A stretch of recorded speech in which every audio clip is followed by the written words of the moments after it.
Assalamualaikum warahmatullahi wabarakatuh. Selamat pagi dan salam sejahtera untuk teman-teman semua dan yang kami hormati dosen pengampu. Puji syukur marilah kita panjatkan kepada Allah Subhanahu wa taala dan salawat beserta salam semoga tetap tercurah limpahkan kepada junjungan kita yakni Nabi Muhammad SAW. Pada pagi hari ini kami dari kelompok 6 yang terdiri dari saya Invitahur Rosyidah sebagai moderator dan teman saya Hamidatul Maulidah sebagai presentator.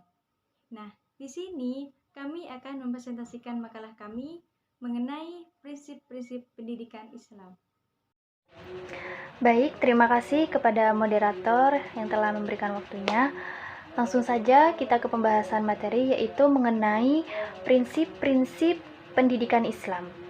Ya, prinsip itu sendiri adalah suatu pernyataan fundamental atau kebenaran umum maupun individual yang dijadikan oleh seseorang atau kelompok sebagai sebuah pedoman untuk berpikir atau bertindak.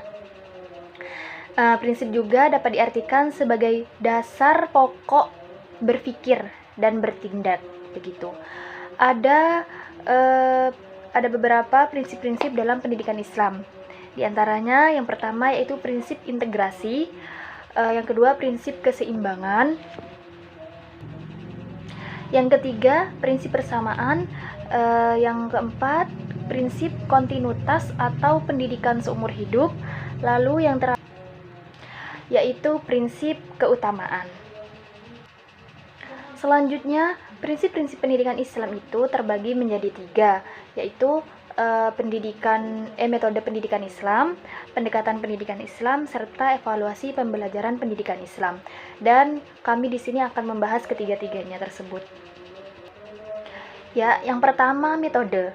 Metode adalah suatu cara untuk menempuh suatu pembelajaran agar tercapai suatu tujuan pengajaran dan salah satu cara untuk mempermudah pembelajaran yang disampaikan. Jadi, metode sangat penting dan sangat diperlukan dalam proses belajar mengajar, begitu. Ada beberapa contoh metode seperti metode yang dapat kita lakukan ya di proses pembelajaran, seperti metode ceramah, metode tanya jawab, metode diskusi, metode kerja kelompok, begitu, dan lain sebagainya.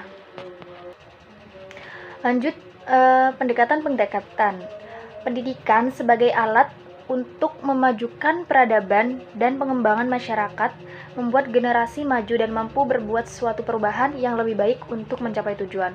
Nah, untuk mencapai tujuan tersebut, maka diperlukan suatu pendekatan yang bersifat multi approach, antara lain seperti pendekatan religius, pendekatan filosofis, pendekatan sosiokultural, dan pendekatan emosional.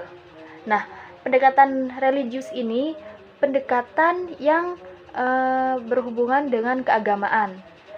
Yang filosofis ini pendekatan yang berkaitan dengan berpikir. Yang pendekatan sosiokultural ini yang berhubungan dengan sosial dan budaya masyarakat. Serta yang terakhir pendekatan emosional yang berhubungan dengan perasaan. Nah, setelah pendekatan, lalu kita akan melakukan yang namanya evaluasi. Nah, evaluasi dalam pendidikan Islam merupakan suatu cara atau teknik penilaian terhadap tingkah laku peserta didik berdasarkan standar perhitungan yang bersifat komprehensif dari seluruh aspek-aspek kehidupan mental, psikologis, dan spiritual religius peserta didik. Adapun tujuan evaluasi dapat digunakan untuk mengambil keputusan individual, institusional, didaktik, instruksional, dan keputusan-keputusan penelitian. Nah, jadi evaluasi ini cara untuk menilai tingkah laku peserta didik seperti itu. Nah, adapun fungsi dan tujuan evaluasi pembelajaran ini yaitu salah satunya untuk mengetahui sejauh mana efektivitas cara belajar dan mengajar yang telah dilakukan benar-benar tepat atau tidak baik yang berkenaan dengan sikap guru maupun murid, begitu. Serta juga untuk mengetahui hasil prestasi belajar peserta didik guna menetapkan suatu keputusan apakah diulang atau dilanjutkan, gitu. Mungkin itu saja yang dapat kami sampaikan dan jelaskan. Jika kurang dimengerti, bisa nanti kita diskusikan bersama di ruang kelas. Terima kasih. Baik, terima kasih kepada presentator. Nah, dapat kami simpulkan bahwa prinsip merupakan konsep dasar berpikir dan bertindak. Nah, di dalam prinsip ini perlu adanya suatu metode, pendekatan-pendekatan, dan evaluasi dalam suatu pembelajaran.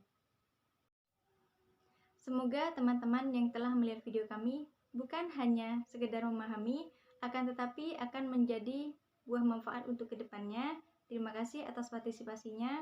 Akhirnya dari kami, wassalamualaikum warahmatullahi wabarakatuh.